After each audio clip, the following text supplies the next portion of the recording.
my mid-month wrap-up. Now, I've read a few good books so far this month. There were some duds, but it seems to be like every month for me, you know, like I go into a book anticipating that I'm going to like it, and then I end up being disappointed. So it happens. So the first one I'm going to discuss is my daughter put something on her desk, and I'm like, what is that? So the first one I'm going to discuss is the one that's called The Good Girl Exception by Maren Moore. This one here I had DNF'd about halfway through. So we got the characters of Maisie Delacroix and Wilder Hawthorne. We got a virgin heroine. There's an age gap. It's about maybe like a 12 or 13 age gap. And it's basically like a one-night stand hookup, and it's an assistant coach. So this one here is, she's a junior in college at Orleans University, you know, which is in Louisiana. And she has a father who is a pastor and has lived a pretty sheltered life. Hellcats hockey team is partnering with the Lagniappe, whatever it is, literacy initiative for their philanthropic work. Maisie is the lead team liaison for the program, and Wilder is the assistant coach. So the story basically starts off with she's dancing at this bar, and she's really wanting to basically get her cherry popped. You know, like she is tired of being like what her parents want her to be, which is like this good girl, preacher's daughter who follows the rules and all that stuff and whatever the heck it is. So she wants to kind of sow her oats, kind of, you know, do all that stuff. So she ends up seeing this guy at the bar, doesn't ask his name, but they proceed to like dance, and then they get to the point where they start making out. Leads to the bathroom, and she ends up losing her virginity in the bathroom. Personally, I was like, ew, girl, you know, like, ew, like, why would you let someone do that to you in the bathroom? It's like, especially a public bathroom, it's just like, you know, it's just gross, So she ends up like, you know, having sex with him. And then afterwards, he ends up like noticing that, you know, there was blood on his peen, you know, on the condom. So he obviously is like, you were a virgin? You know, like he didn't know like she was a virgin. And so he's kind of like, what the heck? And so they don't really know each other. And then, you know, everything kind of like, you know, she leaves, she takes off. And how many days later, she ends up like going to meet this assistant coach and ends up realizing it's the guy she had sex with at the bar. And so he's kind of pissed because he had no idea that she was in college, you know, like in that college. And so for him, he's like, I can't really do anything with her because she's a student and I'm assistant coach. I can get fired. So I said, my thoughts, I said, I got to around 61% and decided to skim. I felt like Maisie is too immature for Wilder, especially when he had told her he can't get involved with a student while he's the assistant coach. She proceeds to chase him and sexually taunt him until the guy finally caves in. Like, she just kept like playing games with his head until the point where he finally gave in and was like, fuck it, you know, and like he is originally he used to play hockey, and then he got kicked off of hockey because of, you know, he was doing a lot of like fighting and all that different stuff and, you know, kind of causing problems. So he ended up going into assistant coaching, and they said like, if you can keep yourself on the straight and narrow in assistant coaching, maybe there's a chance for you to get back into hockey again. So that's basically kind of like an ultimatum for him. So it's like, he already is on thin ice, and now you're asking this man to have sex with, keep having sex with you, and you're, you know, she barely turned 21. Like she was 20 at a bar, and he was like, why were you at a bar? You weren't even old enough, you know, to be at the bar. You know, you got in and you weren't old enough to be at the bar. So she had turned 21 and he was 33, 34, around there. I think he was 34. And I really felt like she was too immature for him. She kept like playing these games with him. And I was like, girl, come on. And then it felt like the relationship was like just sexual. Like it was just lust based. I didn't see like them like forming any kind of deeper bond. So I really don't like romances that do that, where it just seems like it's pretty much them effing and constantly, and there's really no like emotional attachment, things like that. I said she didn't respect his boundaries or his wishes. Age gaps really need to show me that the younger character is emotionally mature for the older partner, and unfortunately for Maisie, she didn't show me that. Also, can a book have too much sex? As I started getting annoyed with the sex scenes, so I started skipping over them. I really was. Like, I was getting to the point where, like, oh my God, how many times are they going to bang it out? How many times are they going to bang it out? This is boring. It's like, I don't mind sex scenes being in a book. I don't mind open door scenes. But when it gets to the point where I'm like, that's all they're doing, it's like, do you, like, not talk to each other and like have conversations and get to know each other? Because he just told her like he just wants it to be sex. You know, he's like, I don't want a relationship, because he's like, I'm trying to get my, you know, footing back in the door of getting back onto hockey. He's like, I can't have this getting attached to me, because he's like, it could ruin my career, you know, which I can understand. But also I'm like, dude, keep your dick in your pants. You know, it's like, I don't care if she's sexually taunting you. Resist, you know? I said, I also want to add that I didn't like the fact that Wilder was having sex with her raw. There were scenes where he was not using a condom. And I'm like, dude, she's 21. She is 21. Just recently started getting introduced to sex. And you're having sex with her raw. You're raw dogging it. What is wrong with you? Why can't you be the mature person and use a condom? So I said, he is the older adult and should have been more responsible for the fact that he is at the age he could be for having a mini version of himself, where she is only 21 and still getting herself established. I said, it came off as pretty reckless and predatory. I said, the other ick factor for me was the fact that he is supposed to be on video call for a meeting and she's under his desk sucking him off. Yeah. I was like, are you kidding me? That's not very professional, dude. You know? Come on. I said, I really felt like he used her like he would a blow-up doll. I felt like he was using her like he would a blow-up doll, or like one of those like fake, like those fake sex dolls and stuff like that, you know, the kind that are like $5,000 or something like that, you know, the ones that are like silicone and all that stuff. I've seen those. I mean, they have male versions too for women or gay men, maybe. I guess if you're really lonely, you know, you're not hurting anything. But still, it's like, I felt like he was using her like a sex toy. And I was like, really? And it kind of started getting like, you know, like degrading. You know, like calling her different names and stuff. And I'm just like, God, I sound like a prude. I do. I sound like a prude.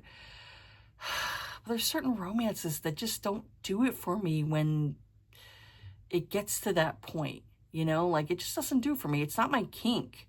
Like it's not something I'm into.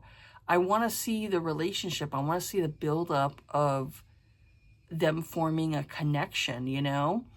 And I just didn't feel that in here. I said, I really felt like he used her, like he would a blow-up doll. I didn't feel like they were developing deep feelings for each other. It was all a hookup, and I didn't like that. Where with the first book in the series, I felt like they were forming a connection with each other, like the couple that was in the first book. So this is the second book of the series, and I was just like, age gaps really have to work for me. Otherwise, they could be done very badly, where it looks like one is predatory, even though I did feel like she was predatory as well, like going after him. And I just, I'm not a fan of that. Like for me, when I was younger, I had crushes on older men, but I didn't pursue those men. Like I didn't go and like be predatory about it. Like, you know, if it was like, oh, well, they're too old for me, especially when I was like a teenager, you know, I'm like, oh, that guy is cute, but he's like 25, or this guy's cute, but he's 30, you know. I didn't approach men that were way older than me, you know. So for me, it's like there could be a predatory aspect to a character being in their 30s and dating someone who's 20, especially an immature 20. Like, she needed to grow up more. And I wouldn't say, like, sleep around. She doesn't need to do that. But she needed to, like, mentally mature, you know, and know the difference between, you know, like, predatory dating, you know, and, like, this person only using you for sex and stuff. Like, you're more than that. You're more than just your body, you know? And so I got annoyed with it. And I was like, you know what? I'm not feeling this. So I ended up like DNFing it and then skimming it. And then I got to the point where I was like, I don't even want to finish the book with skimming it, because I didn't like the stuff that they were doing. Like, they were getting like more like fetish and everything. And I'm just like, no. So yeah, I ended up like DNFing that and getting rid of that, and I'll try another book from Maren Moore, because I really liked Maren Moore with that first book. I really enjoyed it, but I have DNF'd a couple of books from the author. Like, there was one that was like a Christmas one and I wasn't feeling it, and I ended up DNFing that one.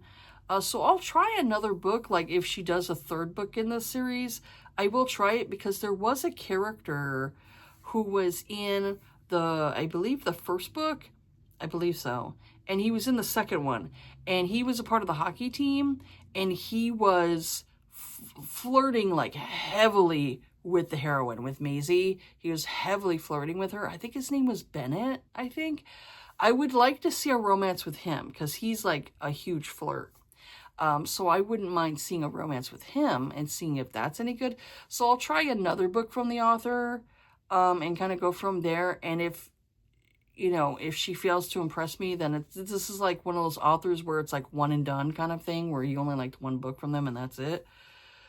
I find a lot more authors lately that are like that, where I'd be like, oh, I love this whole series, and then I try to delve into some of their other books, and I'm like, I'm not feeling these other books, you know? So they're kind of like, it's almost like a one-hit wonder for me, where I only really maybe liked the series and one series from them and that was it. Or maybe I liked one book from them and that was it. And then, you know, I'm like, you know, like, I don't know if it's like they're trying to appeal to the TikTok crowd and trying to do more like smutty scenes and everything like that. 'Cause that's seems to be the only value that Book Talk cares about, is like, you know, how many F scenes are in a book, you know? And I'm like, oh, Christ, you know? I'm just like, no, I mean, it's about romance. It's not about, you know, the sex is just the bonus, you know? So anyways, I decided to delve into this book. This book I had on my Kindle for a little while, because I keep looking for post-apocalyptic romances or dystopian romances that are like survival and all that stuff. I really like it. So this one here had it to where it reminded me so much of like The Walking Dead, because it was zombies. They didn't call them zombies. They called them, what were they called again? what are they called again? Rotters. He called them rotters, which is true. Because I'm like, yeah, their bodies are rotting. So I'm like, it makes sense you call them rotters, you know? So this one, it was so sweet. I give this one 5 stars. I really loved this one. This one reminded me so much of, if you like Claire Kent's Kindle series, Last Light and all those other ones and stuff like that. If you really like her Kindle series, I think you would like this series here. This one was so sweet. So we have the character of Olivia, and she was pregnant at the time. She just gave birth to a baby girl she named Lucy. And she was married, but her husband was abusive. And so all of a sudden this like, you know, pandemic hit where people were turning into like these zombies and, you know, like trying to eat people and everything like that. And so it kind of reminds me of The Walking Dead because they're obviously more slow moving rotters. And then of course the older they get, you know, which it's kind of hard to say older because technically you would say they're dead, you know, they're dead. But the more they're a rotter, the slower they are, which makes sense when you think about it, even though clearly there wouldn't be such thing as like The Walking Dead. Like we wouldn't have, there's no way you can reanimate a body and have a body, you know, it's not Frankenstein. So, I mean, the scientific stuff is not there yet to reanimate a body, because once the body dies, it quickly starts to deteriorate, you know, because there's no blood flow, there's no, you know, things like that. If anybody's watched the channel Lauren the Mortician, I watched that show, or I guess you'd say it's not really a show, but, you know, she does these Morbid Mondays and stuff. If you ever watched her channel, I really like her because she explains to you more about like how the body works when it dies and all this different stuff. And it's really fascinating. I've always found like death very fascinating, like scary, obviously, but very fascinating work, you know, working in a morgue and all that stuff. So, the way the body works is it deteriorates very quickly after death. So if you want to like preserve the body to make the body still like look,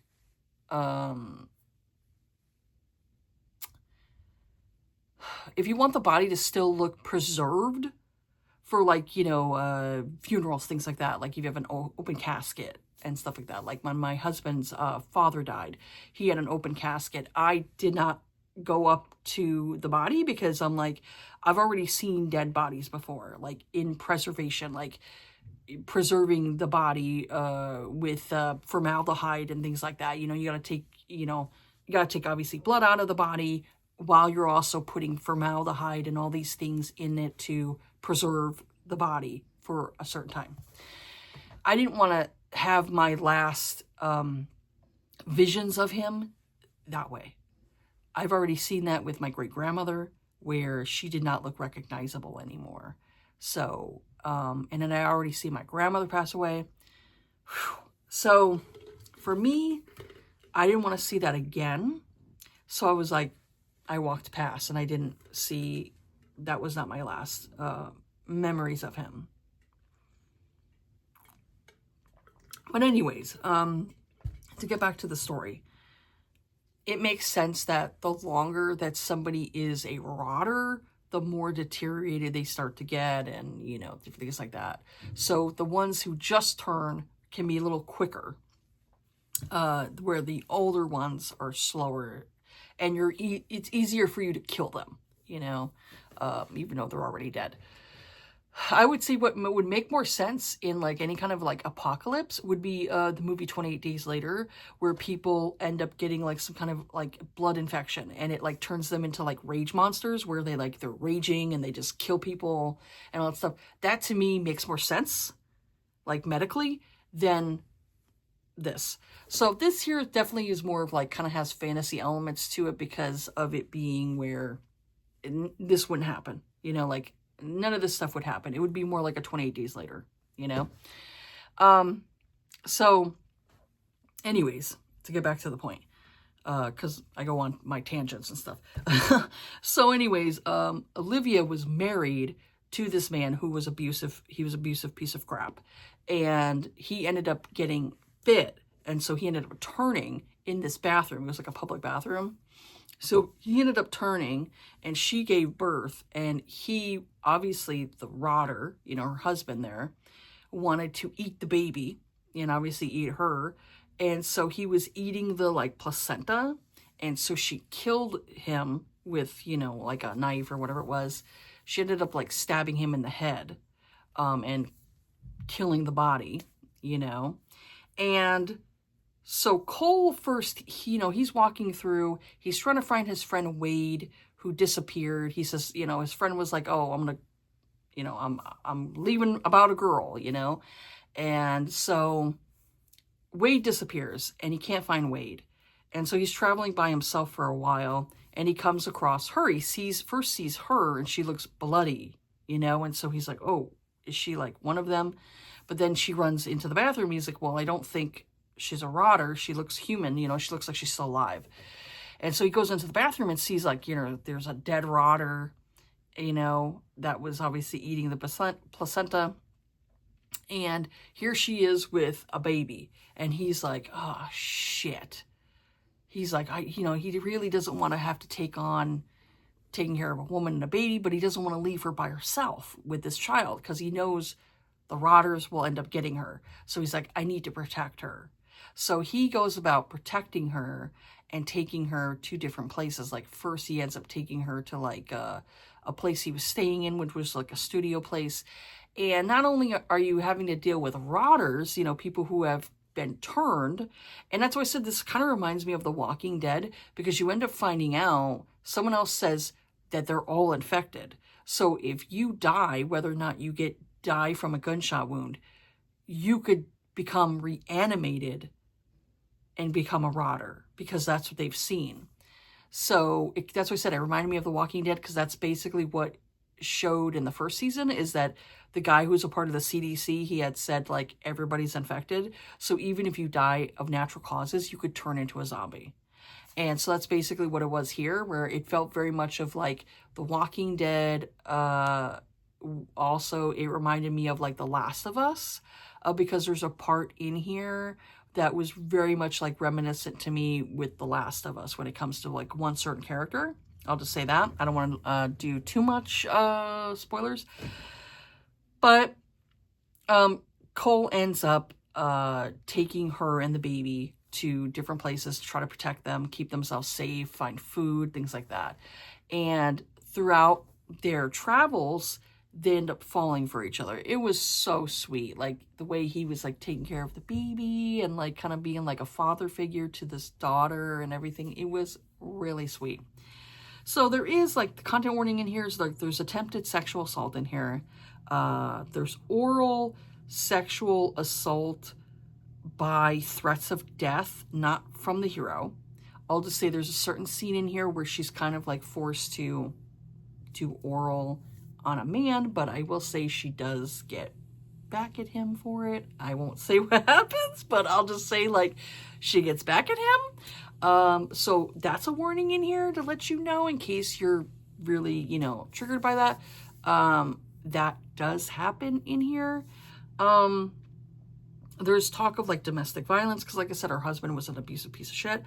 There's talk of child abuse in here because Cole grew up in the foster care system, and so he dealt with some families that were not so nice and did things to him that were not good. Like he got like beat and whipped and things like that, you know. There's some PTSD in here because he has nightmares and things like that. She has bad dreams, you know, her ex and everything. So there's that in there too. There's deaths of like the rotters getting killed. And also there's death by like self-defense. Like not only are you dealing with the rotters, but you're also dealing with people who like want to break into your place and like, you know, obviously they want to rob you and take your stuff and everything like that. That's going to happen, you know, with any kind of thing. So they have to protect themselves from other people, you know, besides the rotters. So I had said the world has gone to shit and Cole ended up losing track of his friend Wade. And so now Cole is on his own trying to keep himself from getting bit by rotters. While he is walking around in a city, he hears cries, and at first he thinks he's hearing a kitten. And this is the other thing, there's a cat in here too. But then he sees a woman running into a bathroom. There he finds a dead rotter, and the woman he sees is holding a crying baby. She has blood between her legs, and he realizes that she gave birth in the bathroom. He rescues her and takes her and the baby with him. Along the way through this new world, they rescue a three-legged kitten named Flower. The cat had a leash on it, and its leash tag had said Flower. And so the owner ended up turning into a rotter. And so the cat was basically had 3 legs because it looked like one of the legs had gotten ripped off. But the cat was still alive and still able to function and stuff. So they ended up like rescuing the kitten and decided, hey, we're going to take care of the kitten too. So it was really sweet. It was like a really very domestic type of family setting with it, where they have a cat and they have, you know, there's a little baby and everything like that. And them like kind of like playing house.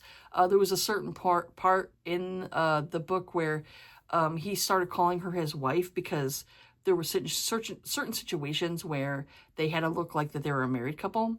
And so he kept calling her his wife, and she would say it like her husband. And it was sweet. Like, it was really sweet. So I had said, ever since I discovered that I love post-apocalyptic / dystopian romances, I've been trying to find authors similar in tone to Claire Kent. And I feel like this author is very similar. This book definitely reminded me of the shows The Walking Dead or even The Last of Us. We have 2 people who have lived through abuse. With Cole, he was a kid in the foster system, and he didn't form any emotional connections because if he did, he would be moving on to somewhere else.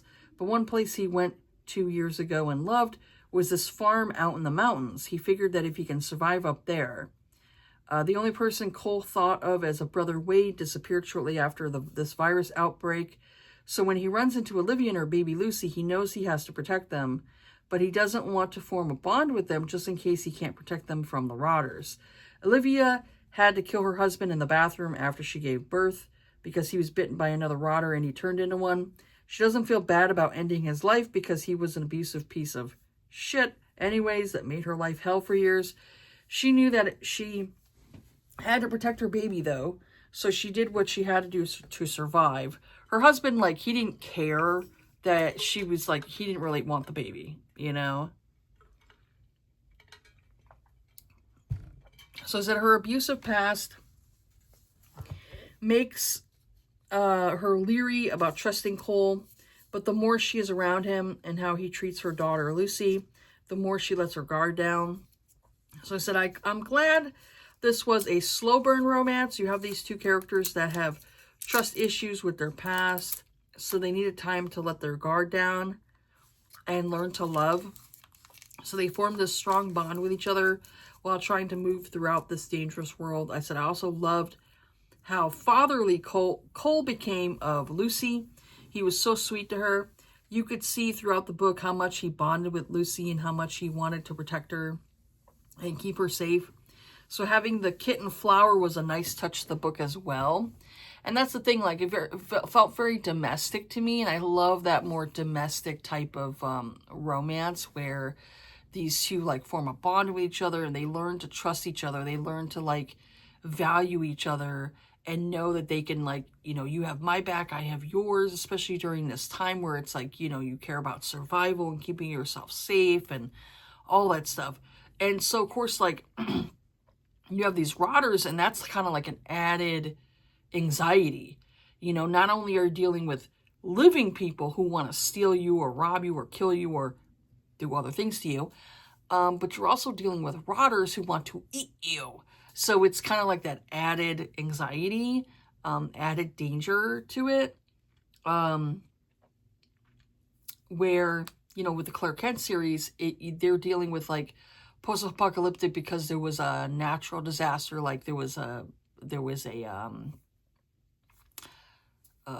asteroid that hit Earth. So it was kind of like that. So this one here it's obviously a little bit more fantasy aspects to it because of like the fact that, you know, you're dealing with like zombies and stuff. So I thought that would be kind of like overtake it, but the romance I thought developed really well, and I loved it. It was more slow burn because of the fact that she just gave birth. You know, once she just gave birth, so it's not like they can have sex right away. It takes like at least 6 weeks or more for you to feel comfortable enough to have sex and all that stuff, you know? Especially when you go and you push the baby out of your hoo-ha. It takes time for your vajayjay to snap back, you know? I've had 2 ways of delivering. You know, I had a C-section, which sucked ass. And then with my second, I had her vaginally. And I felt like the vaginal, even though your vajayjay hurts a lot after you have a baby, it's a more natural thing. And I felt like I healed quicker with my second than I did with my first, with you know, the C-section. So obviously for her, she needed to heal, and also them, you know, getting to know each other more, and also the fact that they're both dealing with former trauma. You know, her dealing with a abusive ex, so she has to kind of like get through that trauma and that PTSD and all that stuff. And the same thing for him, of like him not forming like any kind of really connections. The only really connection he had was with his friend Wade, who Wade was also in the foster care system. And so that was the only connection he really had. And so then Wade ends up disappearing and he doesn't see him again. Like at the end, you see like how many years later go by. And I'd say that's probably the only thing I didn't like, is that there was too much of an epilogue at the end of like Lucy growing up and her being a teenager and everything. And I kind of was like, I don't really need to see that. You know, like I could have just ended it where maybe like, you know, maybe like a few years go by or something like that. I would have been fine with that. But it was like, you know, she had actually showed, the author actually showed like 14 years later. So it's like Lucy was like a teenager at that time.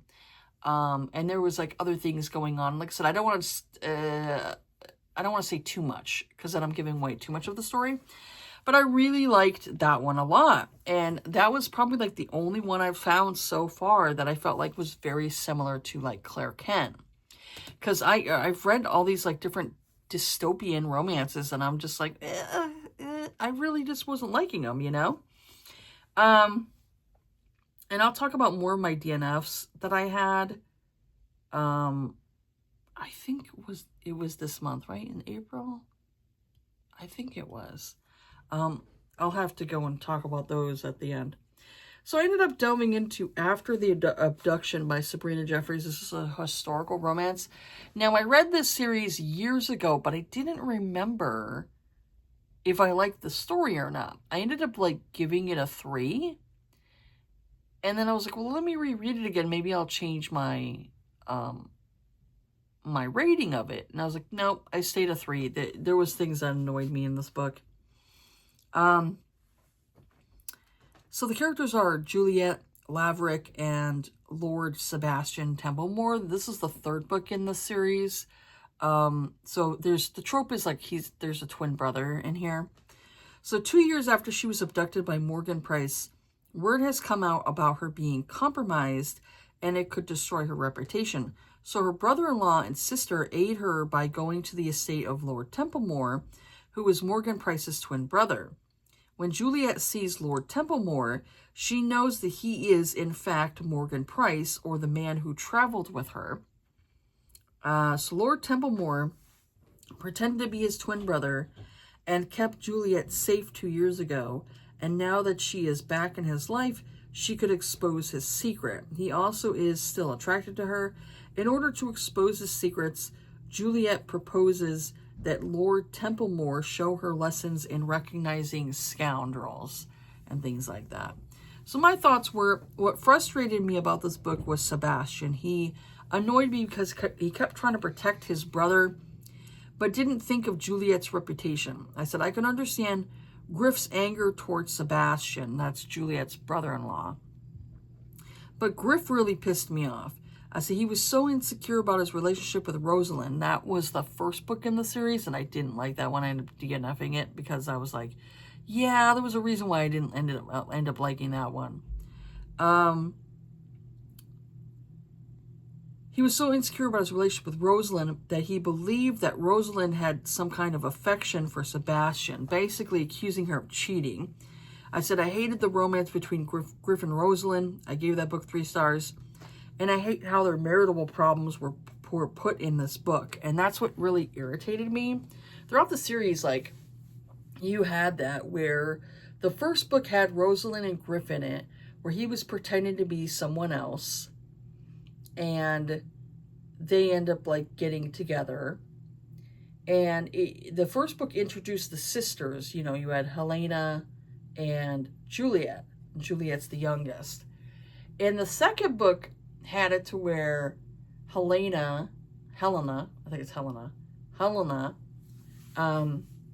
and Daniel, who was Griff's former, like, employee, they ended up getting together, and I really enjoyed that one. But that one had a little bit of Juliet's point of view, and it talked a little bit about Juliet getting abducted during that time. And so now with this third book here, you have it to where Griff and Rosalind have been married for like 2.5 years. They haven't gotten pregnant, and she's feeling like this desperate urge to have a child. And he's kind of upset because she's doing all these like weird things in order to get pregnant, like, you know, drinking like goat's blood or whatever, you know, some like weird old wives' tale where it's like, oh, this will help with your fertility and stuff like that. So, Lord Templemore ends up aiding Rosalind in like, oh, hey, like, you know, my mother, oh, she had, you know, was getting, you know, having trouble with conceiving, and then she ended up conceiving twin boys. And so the twin boys ended up getting separated, where Morgan, his brother Morgan Price, was raised like in different areas of like the continent, so he has like a more distinctive accent, where Lord Templemore has more of a proper English accent. And so they end up like didn't really know each other growing up, because the mother ended up like leaving, but she ended up leaving with one of the kids, and then she left, like, Lord Templemore ended up leaving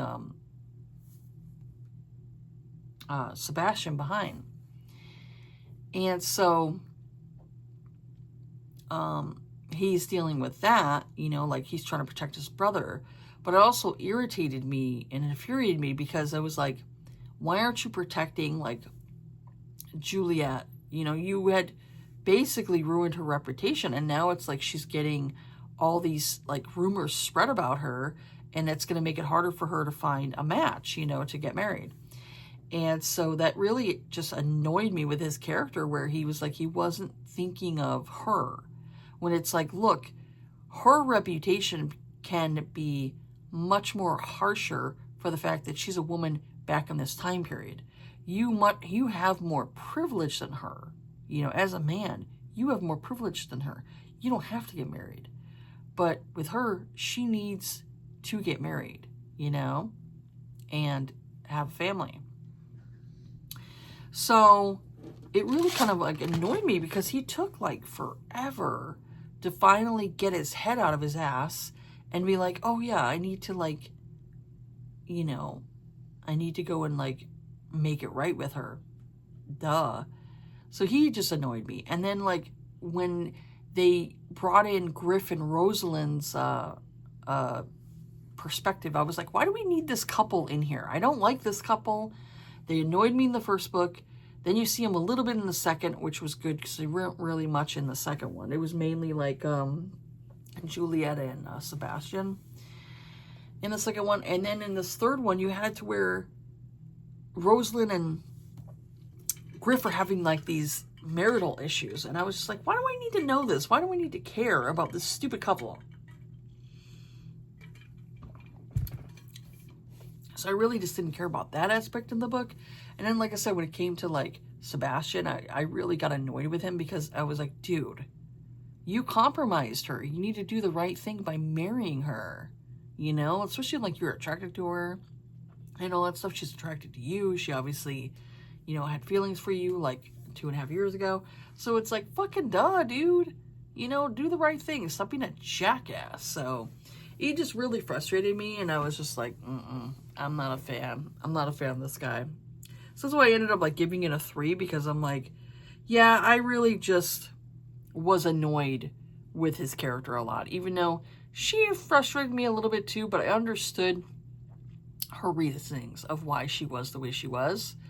But yeah, he really frustrated me as a character. And I was listening to this like on audio, and I was just like, I want to punch him. And then, like I said, with Griffin Rosalind, I was like, fuck you guys. I don't care about you. I don't care about your stupid marital problems, you know? They were just both annoying characters. So the next book I ended up getting into was Elizabeth Stevens. This is The Bone King and the Starling. This is like a fantasy historical where it takes place around Viking times. Oh, I was like, this is a dark romance, but I really enjoyed this one. I ended up giving this one 5 stars. I just loved the hero because he very much was like this bloodthirsty, where he was going after like these terrible people. And I was like, I really don't care what happens to these people. You know, he was badass. And so we got King Calais. I think it's Calais. Calai. I think it's Calais. Calais? I don't know. And her name is Starling. And so they're both virgins. And like I said, this is a Viking romance. So like these people are very like brutal, you know, very brutal. The content warning is flogging, violence, torture, bloody violence, and battles, attempted sexual assault in here. So the Bone King Calais is a feared Viking who worships the gods and goes from town to town to see how the villages are faring. He also performs in these games of strength. He wants to see who are like the strongest warriors in these towns and things like that. Maybe like he can use them for, you know, his type of like, for his wars and all that stuff, you know, or pillaging and all this other stuff they do. He can maybe use these people, you know, for his, like, on his side.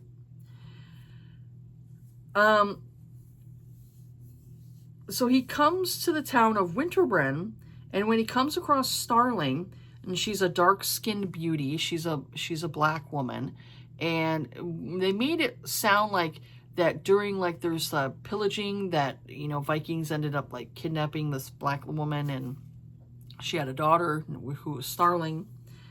So that's how she was there. Otherwise, it's like Vikings are like white people, you know. As far as I know in history, there were no black Vikings, you know, that didn't happen. So that's why I said this has like fantasy elements to it. He sees her, she's a dark-skinned beauty. He decides he wants her for his queen. So one night he rescues her from being sexually assaulted by a brute of a man named Tori. This guy's a piece of shit. He is a piece of crap. The cruel rulers of the town tell the king that he can choose any woman to bed. So he chooses Starling, who is a thrall, which thralls are basically like servants of like the people who are higher up and everything like that. They do like things like cooking, cleaning, you know, whatever needs to be done. But the thralls in that town are not treated well. And the wife of their ruler, Rosalind, is a cruel woman who has whipped Starling in the past. So she's a very cruel woman. And her husband, Oleg, is very much like this piece of crap, you know, sleeps around and, you know, tries to sleep with all the servants and things like that. And gets drunk and just not good people, just shitty people. So King Calais is like, well, he's like, I may be a brute, but I at least pay my servants, you know, where these people aren't getting paid, you know? So,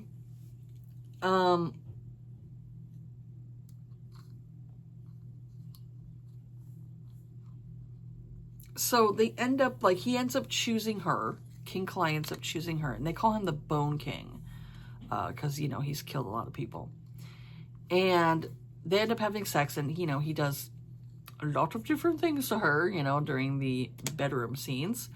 There's, like, you know, several chapters of it's, like, you know, them having sex and stuff.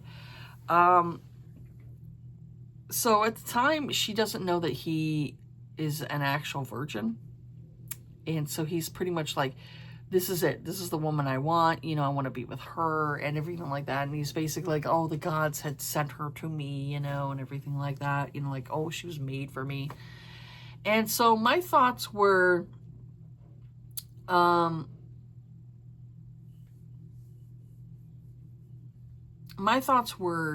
even though he was more of like a feared king and he was very much like a brute, he was very gentle with her, and I really appreciated that. And he also was like, when he found out that the mistreatment of her, and afterwards, after they have sex, she kind of gets like forced out of the room, and he's still sleeping at the time. And Rosalind's like, oh, well, you need to give me the money that he gave you. And she's like, he didn't give me anything. You know, like, he didn't give me any money. And so she whips Starling. And so when he finds this out, he goes fucking scorched earth. He does a lot of terrible things to Rosalind, to Tori, to Oleg, all these characters that are shitty people. He does horrible things to them. So I'd say if you're into bloodlust and all that stuff, you really like, you know, there's revenge and all that stuff, you would probably like this one because there is definitely revenge in here. He does these things and he like finds pleasure in it, you know? He finds pleasure in the torture. So my thoughts was, this book was bloody and violent, so if you aren't a fan of those, you may want to skip this book. Kalai falls for Starling very quickly. He sees her as his queen that the gods sent to him, where with Starling, it takes her some days to feel comfortable with him because she hasn't been shown kindness most of her life, so she feels a sense of relief, but also hesitation, because when she sees the depths of the king's brutality, she fears that he could bring that brutality against her if she one day displeases him. So it makes her very hesitant to want to, like, continue to be with him, you know? I don't blame her. So I could empathize with her trepidation on if she could marry the king. I said I did feel like he could have communicated with her more, so he could have appeased her fears sooner. I could also understand Starling's empathy for the people who mistreated her. Even though she was harmed by multiple people in this book, she didn't have the violence to do the same back to them. She just wanted to live in peace, so I could sympathize with her feelings. She was a very gentle soul, and that's what it was. She was very gentle, and so even though these people did bad things to her, she didn't think that it was right of what Kalai was doing to them. She felt very sickened by it because he was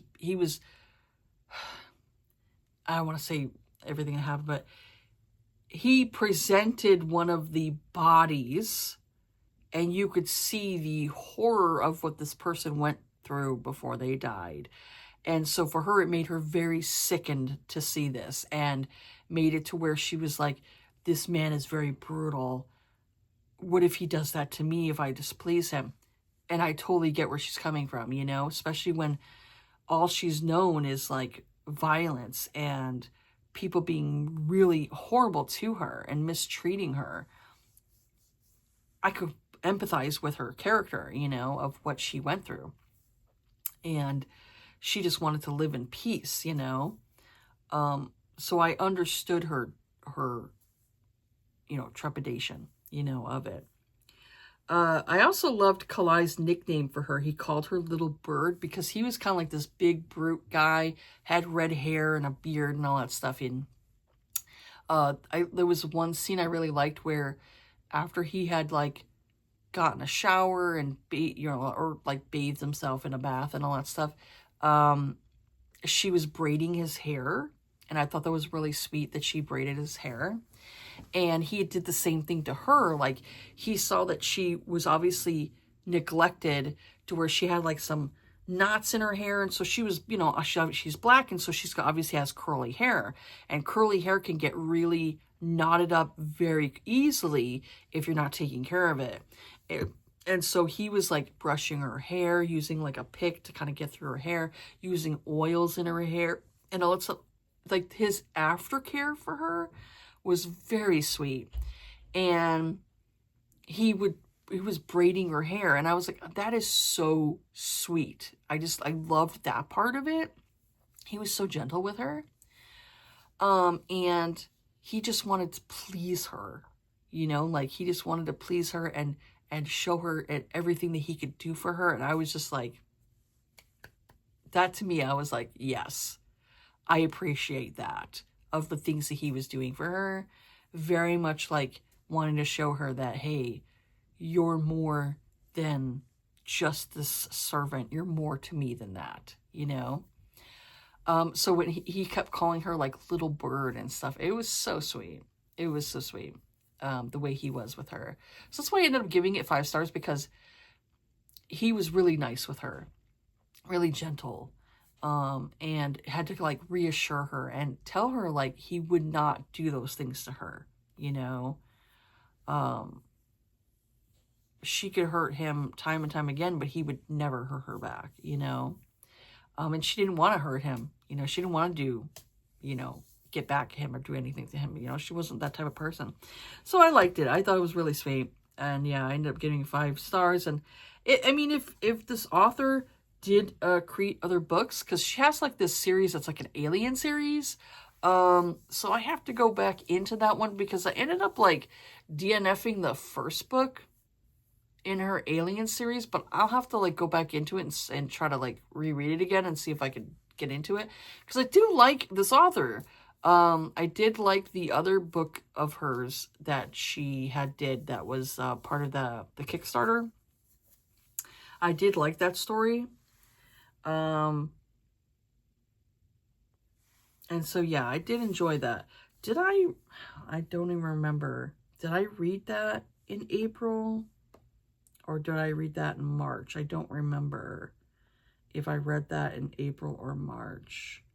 Now I need to look it up.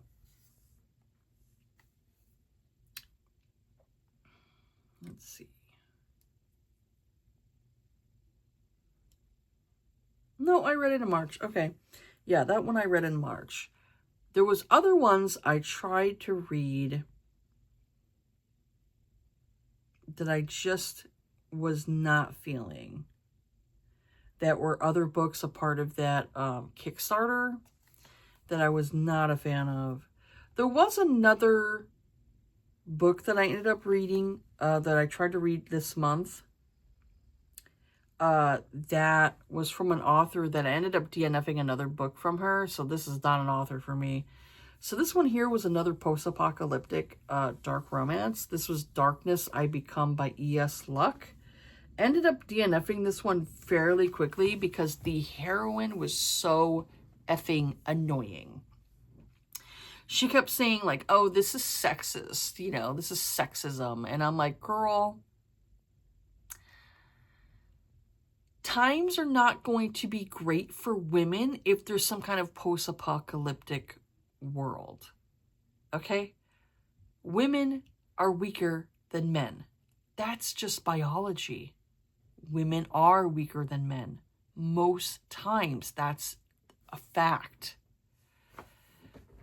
So when you're in a situation where you're in these times, men are going to take advantage. Not all men, but there are going to be men out there who will take advantage of it because they're stronger, you're weaker, they're more able to, find food, different things like that, and go from there.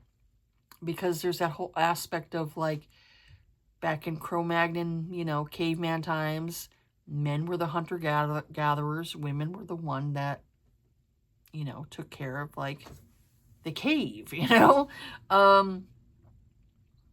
They had different jobs. And so most times it's usually women who are the caretakers. Men are the ones that end up going out and finding food. They're the ones that go out and have more dangers to them, you know.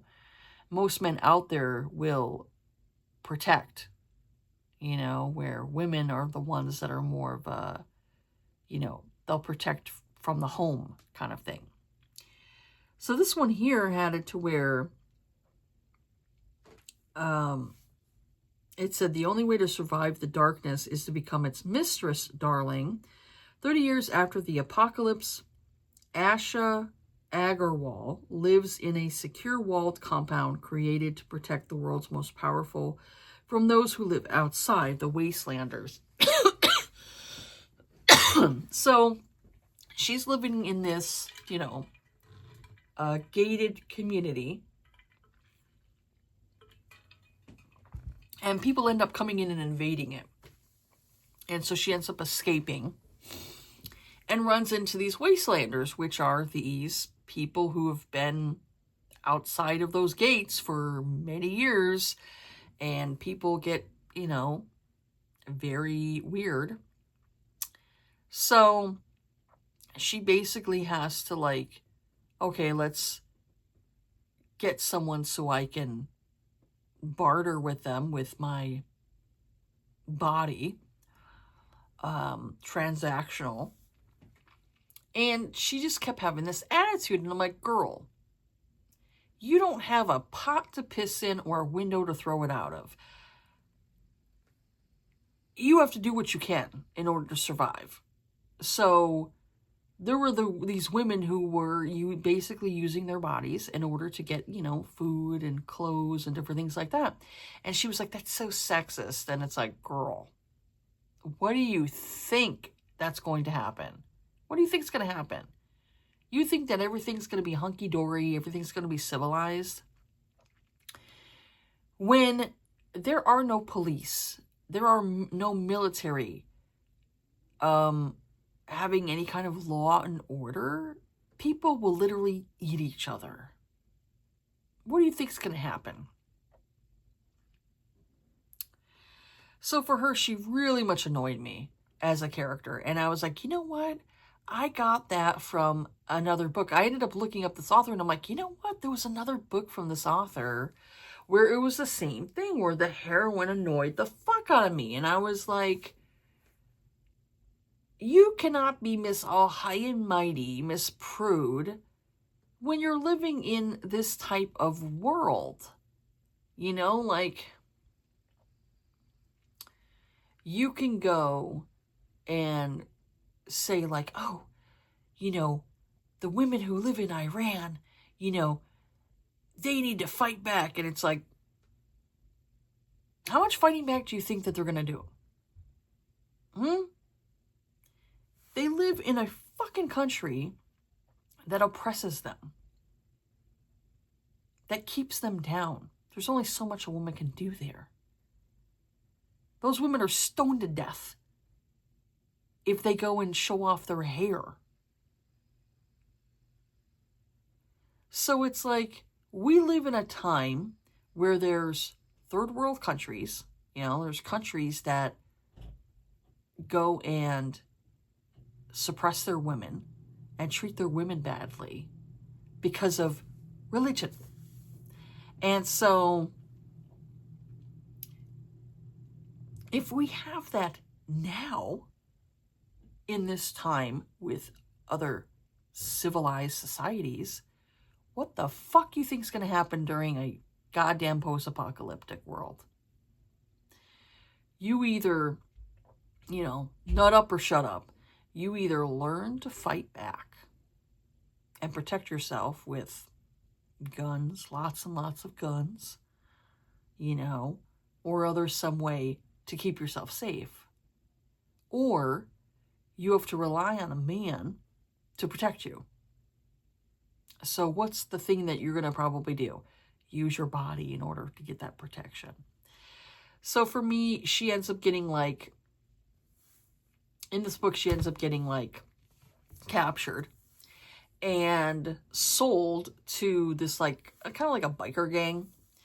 And so this one guy who's like, you know, a decent dude ends up saying like, you know, you're going to be my woman. I'm going to take care of you kind of thing. And he's a decent man. He could, you know, he's not a bad looking dude. And she just frustrated me as a character. She really did. She really did. Because I was like, girl, you need to be nicer to this guy. Because you could have been with the boss who isn't a looker. You know, his teeth and everything. And I'm just like, ugh. You can go with that guy, you know. Or you can go with the good looking dude that has no problem with your bitchy ass, you know? So I was kind of like, yeah. And there was a couple other books. There was another one that I was trying to read, but I was like, ugh. It was like 2 pages in, and I was like, I'm not feeling this one at all. So right now what I'm currently reading is I went back to the previous series. There was a second book in the series that's this post-apocalyptic romance. Does it have a name to it? Like, is the name of the series? No, it doesn't have a name to the series. It just says it's a post-apocalyptic romance. So this one is Say You'll Never Let Go. I'm currently reading this one, and I'm enjoying it. We have the characters of Kara and, what's his name again? What is his name again? Wade. That's what it is, Wade. In the first book, the character of Cole was searching for his friend Wade, and he couldn't find him. In this one here, we find out what happened with Wade. Wade was basically taken and tortured for years, was drugged, all kinds of bad things happened to him. And so with Kara knew Wade in the foster care system. They grew very close to each other as, you know, best friends and things like that. So when he ends up getting taken, she first doesn't know what happened to him, but then she ends up finding out, like, a couple of years ago, she ended up finding out that he was taken by this person named, I think it was Silas. And so she's like, oh, I'm going to fuck up Silas's stuff and get Wade out of there. So she ends up killing people, ends up, like, you know, doing all this type of stuff, to the point of she becomes very much an annoyance, to the point where Silas is like, you know what, this shit ain't worth it. They dump Wade at this area, this little town, and Kara's like, okay, well, you know, I'm gonna take care of him. And he's not in a very good place mentally. You know, he's very much almost like a rabid animal. I mean, tortured, isolated, your brain will snap, you know? And so he very much is not in his right head. And so she's like, I need to take him somewhere where we, you know, we can be quiet, where it's silent, so I can get him back to the way he was. And this one very much reminded me of, like I said, Claire Kent, when it comes to the Kindled series. There's a book in the Kindled series that is, what's it called again? Beacon? It's called Beacon. That's like the last book in the series. And that one right there, where it's kind of like a second chance, and we got the heroine who's kind of like bringing the hero back to like his former self again, because something happened. It's kind of like very similar to this one. So these are, like I said, they're very similar. I'm not sure if maybe this author read Claire Kent's series and was like, hey, I could write something similar. I don't know. All I know, it's very similar. And I am enjoying it so far. Kara is very tough. I really like her character. She's very tough, very strong, very confident in herself to take care of herself. And there's a man, I think his name is Lucas, that's in the story, and he kind of like obviously wants to be with her, but she's like, I don't want to be with you. She only has, feelings for Wade. She only has this connection with Wade. And so obviously feelings are going to come forward with them too, But I'm enjoying it so far. I am enjoying it so far. And I'm hoping that I give it 5 stars. I hope it's just as good as like the first book. And I will continue to read this series. Let me see if I think there might be a third one coming out. Let's see. Yeah, there is a third book. There is a third book that's out, and I'll end up getting into that. And then I think there's a 4th book. Yeah, there's a 4th. Okay, Flowers from Ashes. That's the name of the series. It's called Flowers from Ashes. Say We've Found Forever. That's the 4th book, and it's not yet out. It's supposed to come out this month in April. So I figured what I'm going to do is, after I'm done with this book, I'll delve into the 3rd book in the series, and then once the 4th book comes out, I'll read the 4th book. So I've just really been enjoying the series so far. And like I said, it's very similar to Claire Kent's Kindled series. So if you do like the Kindled series, I think you would like this one here. And like I said, the only caveat, the only difference to this series is that they're dealing with zombies. They're dealing with these, people that died, and then also other things too. So it's like I said, it's very similar, not the same. But I am enjoying this book so far because his character went through a whole bunch of shit, like mentally. It would make anybody snap. Anybody's brain like splinter off, So I really don't blame him for him taking a while to kind of like get himself back again, mentally, and everything. So like there was like, there was torture, there was definite torture of his character. And now it's like Wade wants revenge, and it's like, I don't blame him, I'd want to get that fucker too, like take that mother effer out, So yeah, so far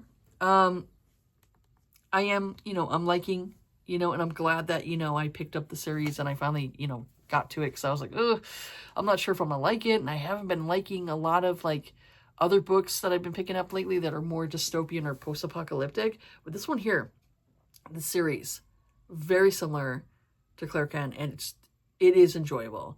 And I love the slow burning connection between the characters, and takes them like, time to form this connection and a romance and everything. So yeah. But what I've been watching lately on Netflix is this show called Pursuit of Jade, which is a Chinese drama, so you have to read the subtitles. I'm loving that series. So we have these characters where this woman, she's a pig slaughterer. She slaughters pigs in order to feed her family. And her parents had died recently. They ended up getting killed by bandits. This takes place like in the past. It's a historical. And so she kind of is dealing with like townspeople where they're kind of like not treating her very well. She was like financially taking care of this one guy they were going to get married, but then he like spurned her. And then she's like, okay, well, you need to give me back the funds that my family had paid for your son to like basically go to school and stuff like that. And so she ends up rescuing a man in the snow, and ends up like bringing him back to health with like the help of her friends and stuff like that. And they end up like getting close, to the point where he helps her by marrying her, so that way she can keep her family home, because the uncle wants to take it away, because the uncle had rang up debts. And so he's like, well, because she's a female child, you know, she doesn't have any rights. And it's like, so yeah, you know, there's that whole like, you know, thing of back in the day, you know, women not having like rights of like owning property, different things like that. But I love the hero so far. I'm just like, I love his character. He's cute. He's a cutie. But I've been really enjoying it so far because it's like them getting to know each other and like their like attraction to each other. But yeah, it's like it's got a romance to it. It's funny. There are scenes I'm laughing my ass off. But I love her character. She's very strong. She knows how to fight. She knows how to take care of herself.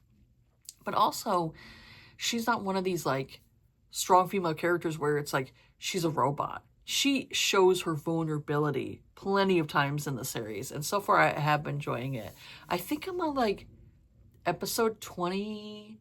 I'm like halfway through, I think, the series, and there's only 40 episodes to the series, and then that's it. And then that's done. You know, that's the completion of the series, and then you go into like, you know, you can go into another series.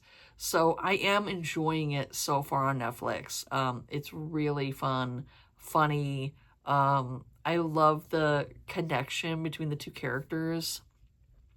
I think her name is like Chan Yu, and his name, they're hard to pronounce because of them being like, everything's in Mandarin.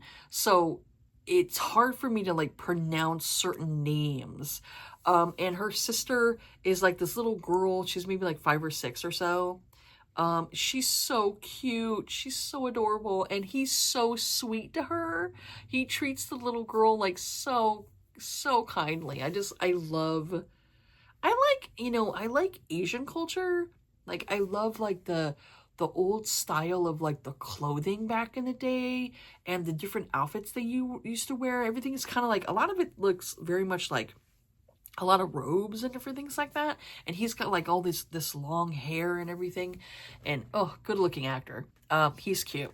But I'm just like, I really like all the like the culture, the jewelry, they're very superstitious people. Like a lot of Asians tend to be very superstitious.